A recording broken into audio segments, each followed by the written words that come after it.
बिस्मिल्लाहिर्रहमानिर्रहीम। अस्सलाम वालेकुम। आप देख रहे हैं अलिफ न्यूज़ और मैं हूं आपके साथ माजिद अली। शामिल करते हैं आज की वन लाइन हेडलाइंस। चीन के साथ जारी सरहदी तनाज़े के दौरान गैरकानूनी तौर पर भारत के ज़ेर कब्ज़ा जम्मू और कश्मीर के खित्ते मशरकी लद्दाख में भारत 65 पेट्रोलिंग पॉइंट में से 26 तक रसाई से महरूम हो गया। कश्मीर मीडिया सर्विस की रिपोर्ट के मुताबिक लद्दाख के अहम शहर लेह की आला पुलिस एहलकार ने इंकशाफ किया है कि भारत मशरकी लद्दाख में 65 पेट्रोलिंग पॉइंट्स में से 26 तक रसाई से महरूम हो गया। ये इंकशाफ उन्होंने इंटेलिजेंस ब्यूरो के ज़ेरे एहतमाम भारत के आला पुलिस अफसरान की सालाना कॉन्फ्रेंस में किया। गुज़िश्ता हफ्ते मुनक्किद होने वाली इस कॉन्फ्रेंस में वज़ीर आज़म नरेंद्र मोदी, वज़ीर दाखिला अमित शाह और कौमी सलामती के मशीर अजीत डोवल ने भी शिरकत की थी।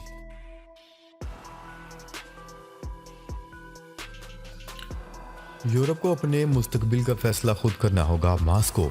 रूस के वज़ीर ख़ारजा ने कहा है कि यूरोप को अपने मुस्तकबिल के बारे में फैसला करना होगा। ना मास्को इनकी मदद कर सकता है और ना ही इनकी राह में रुकावट बनेगा। रूस के वज़ीर ख़ारजा सरगई लारूफ का कहना था कि यूरोपीय यूनियन और नेटो के हमागीर ताउन के मुफाहमत नामे पर दस्तखत होने के बाद से यूरोप की खारजा पॉलिसी को समझना बहुत मुश्किल हो गया है। उन्होंने कहा है कि यूरोपीय ममालिक को अपने मुस्तकबिल के बारे में फैसला करना होगा। हम इनकी मदद नहीं कर सकते, ना ही मुदाखलत करना चाहेंगे। ईरान में अज़रबैजान के सफारत खाने पर हमला, चीफ सिक्योरिटी ऑफिसर हलाक। ईरान में अज़रबैजान के सफारत खाने पर फायरिंग के वाक़े में सिक्योरिटी ऑफिसर हलाक हो गया। अगर मुल्की मीडिया की रिपोर्ट के मुताबिक ईरान के दारुल हुकूमत तेहरान में अज़रबैजान के सफारत खाने पर हमला हुआ है। मुसल्लह शख्स की फायरिंग के नतीजे में चीफ सिक्योरिटी ऑफिसर हलाक जबकि 2 सिक्योरिटी गार्ड जख्मी हो गए। ईरान पुलिस का कहना है कि अज़रबैजान के सफारत खाने पर हमला करने वाला मुल्ज़िम गिरफ्तार कर लिया गया है। ताहम मुल्ज़िम से मज़ीद तफ्तीश जारी है, जिसके बाद अज़रबैजान ने अपने सफारत खाने के तमाम अमले को अज़रबैजान वापस बुला लिया। इमरान खान का आसिफ जरदारी पर अपने कत्ल की साजिश का इल्ज़ाम। पाकिस्तान तहरीक इंसाफ पीटीआई के चेयरमैन इमरान खान ने आसिफ जरदारी पर अपने कत्ल की साजिश करने का इल्ज़ाम आयद कर दिया। कारकुनों से बजरिया वीडियो लिंक खिताब करते हुए इमरान खान ने कहा कि आसिफ जरदारी ने इन्हें कत्ल करवाने के लिए दहशतगर्द तंजीम को पैसा दे दिया है और ताकतवर लोग मंसूबे में सहूलतकार हैं। इमरान खान का कहना है कि मुझे कुछ हुआ तो सारी कौम को पता होना चाहिए कि किन लोगों ने करवाया। मैंने इनके नाम लिखवाए हुए हैं ताकि लोगों को इनका पता चले। इनका प्लान है कि किसी तरह से मुझे रास्ते से हटाया जाए। इनकी कोशिश है कि किस तरह तहरीक इंसाफ को हराया जाए। मुत्तहिदा अरब अमारात में मूसलाधार बारिशें, सैलाब की वार्निंग जारी। मुत्तहिदा अरब अमारात के मुख्तलिफ शहरों में मूसलाधार बारिश का सिलसिला जारी है, जबकि महकमा मौसमियात की जानिब से रवां हफ्ते तक बारिशों की पेशगोई की गई है। अरब मीडिया की रिपोर्ट के मुताबिक मुत्तहिदा अरब अमारात की रियासत दुबई, शारजा, रासल खैमा समेत मुतअद्दिद शहरों में मूसलाधार बारिश का सिलसिला जारी है, जबकि पारा गिरकर 3 डिग्री पर पहुंच गया है। कैनेडियन हुकूमत ने इस्लामोफोबिया की रोकथाम के लिए पहली बार खसूसी नुमाइंदा मुकर्रर कर दिया। गैर मुल्की मीडिया की रिपोर्ट्स के मुताबिक कैनेडियन हुकूमत हालिया बरसों में मुल्क में यके बाद दीगरे मुस्लिम कम्यूनिटीज़ के अरकान को निशाना बनाने के सिलसिला वार हमलों के बाद नफरत और इम्तियाजी सलूक को रोकने की कोशिश कर रही है और ये इकदाम इसी सिलसिले की एक कड़ी है। इस हवाले से कैनेडियन वज़ीर आज़म जस्टिन ट्रूडो ने ऐलान किया कि मुल्क में इस्लामोफोबिया और इम्तियाजी सलूक को बर्दाश्त नहीं किया जाएगा। मगरबी किनारे में फ़लस्तीनियों की शहादत के बाद इसराइली तैयारों ने गजा पर भी बमबारी कर दी। गैर मुल्की मीडिया की रिपोर्ट के मुताबिक इसराइली फ़ज़ाइया ने जुमे की शब गजा के मुख्तलिफ मकामात पर बमबारी की। इसराइली तैयारों ने महाजर कैंप को भी निशाना बनाया। मकामी मीडिया ने बताया कि इसराइली तैयारों ने 2 घंटों में 10 से ज़्यादा मिसाइल फायर किए, ताहम फौरी तौर पर जानी नुकसान की इतलात नहीं मिली। ख्याल है कि गुज़िश्ता रोज़ इसराइली फोर्सेज ने मगरबी किनारे के जेनीन कैंप पर हमला किया था और खातून समेत 10 फ़लस्तीनियों को शहीद किया था। हुकूमत ने शेख रशीद से लाल हवेली का कब्जा चढ़वाने का फैसला कर लिया, जिसके लिए रावलपिंडी मतरूका वक्फ अमलाक बोर्ड ने जिला इंतजामिया से मदद मांग ली। न्यूज़ रिपोर्ट के मुताबिक मतरूका वक्फ अमलाक बोर्ड ने डिप्टी कमिश्नर को खत लिख दिया, जिसमें कहा गया है कि डिप्टी कमिश्नर रावलपिंडी कब्जा चढ़वाने के लिए पुलिस की मदद फराहम करें। मतरूका वक्फ अमलाक के अमले के साथ कम अज कम डिप्टी SP रैंक का अफसर मौजूद हो। पाकिस्तान ईरान सफरी राहदारी 3 साल बाद खोल दी गई। पाकिस्तान ईरान सरहदी सफर राहदारी बाकायदा तौर पर खोल दी गई।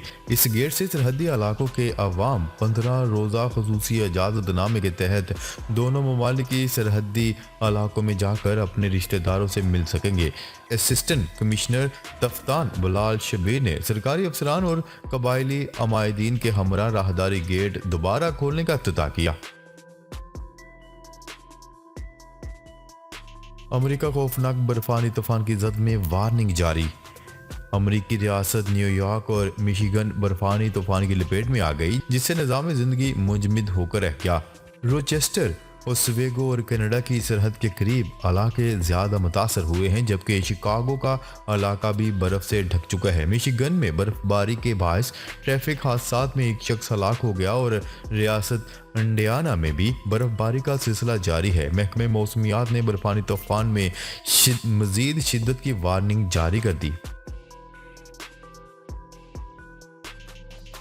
मिशन 2027 से मुतल्लिक नासा ने इंतहाई अहम ऐलान कर दिया। गैर मुल्की खबरसा इदारे की रिपोर्ट के मुताबिक नासा और अमरीकी defence advanced research projects agency ने खला में एटमी थर्मल रॉकेट इंजन के ट्रायल के लिए बाहमी ताउन का ऐलान कर दिया। नासा और अमरीकी defence advanced research projects agency एक साथ मिलकर इस प्रोग्राम में शिरकत करेंगे। नासा हुकाम का कहना है कि न्यूक्लियर थर्मल रॉकेट का इस्तेमाल तेज तरीन ट्रांजिट औकात की इजाज़त देता है, जिससे खलाबाजों को कम खतरा होगा। डॉलर की ऊंची उड़ान के बायस पाकिस्तानी रुपए की कदर मजीद कम हो गई। इंटरबैंक में डॉलर मजीद 2 रुपये 57 पैसे महंगा हो गया। स्टेट बैंक के मुताबिक कारोबारी हफ्ते के 5वें रोज इंटरबैंक में डॉलर की कीमत में 2 रुपये 57 पैसे का इजाफा रिकॉर्ड किया गया, जिसके बाद अमरीकी करेंसी 258 रुपये पर पहुंच गई। आलमी मालियाती अदारे IMF की हदायत पर हुकूमत ने डॉलर की कैपिंग क्या खत्म की। डॉलर को तो जैसे पर लग गए। हुकूमती ऐलान के दूसरे रोज भी डॉलर की कीमत तेजी से ऊपर जाती नजर आई। IMF से मुआहिदा रवा माही हो जाएगा। वज़ीर आज़म शहबाज शरीफ का कहना है कि आलमी मालियाती अदारे से मुआहिदा रवा माही हो जाएगा। वज़ीर आज़म शहबाज शरीफ ने ग्रीन लाइन ट्रेन की इफ्तिताही तकरीब से खिताब करते हुए कहा कि ग्रीन लाइन ट्रेन की बुनियाद नवाज शरीफ ने रखी थी और चीनी कंपनी ने ग्रीन लाइन के लिए काम किया। ग्रीन लाइन प्रोजेक्ट माजी के दीगर मंसूबों की तरह दम तोड़ गए थे, लेकिन आज ग्रीन लाइन ट्रेन में सहूलियात का जायजा लिया, जहां ट्रेन में जदीद सहूलियात मौजूद हैं। ज़िमनी इंतखाबात का शेड्यूल जारी। इलेक्शन कमीशन ने कौमी असम्बली के 33 हलकों में ज़िमनी इंतखाबात का शेड्यूल जारी कर दिया। इलेक्शन कमीशन के जारी करदा नोटिफिकेशन के मुताबिक 33 हलकों में ज़िमनी इंतखाबात 16 मार्च को होंगे और ज़िमनी इंतखाबात के लिए कागजात नामजदगी 6 से 8 फरवरी तक जमा करवाए जा सकेंगे। सोने की कीमत 2 लाख रुपए से तजावज़ कर गई। सोने की फी तोला कीमत 2 लाख रुपए से तजावज़ कर चुकी है। सोने की कीमत एक बार फिर तारीख की बुलंद तरीन सतह पर पहुंच गई और गुज़िश्ता तमाम रिकॉर्ड तोड़ दिए। डॉलर की कीमत में इजाफे के बाद से सोने की कीमत में भी बड़ा इजाफा हो गया। सिंध सराफा बाजार ज्वेलर एसोसिएशन के मुताबिक फी तोला सोने की कीमत में 7,000 रुपये का इजाफा हुआ, जिसके बाद सोने की फी तोला कीमत 2,02,500 रुपये हो गई। नाजरीन, अब तक के लिए इतना ही। मजीद खबरें लेकर बहुत जल्द आपकी खिदमत में हाजिर होंगे। तब तक के लिए अपना ख्याल रखिएगा। अल्लाह ने के बाद।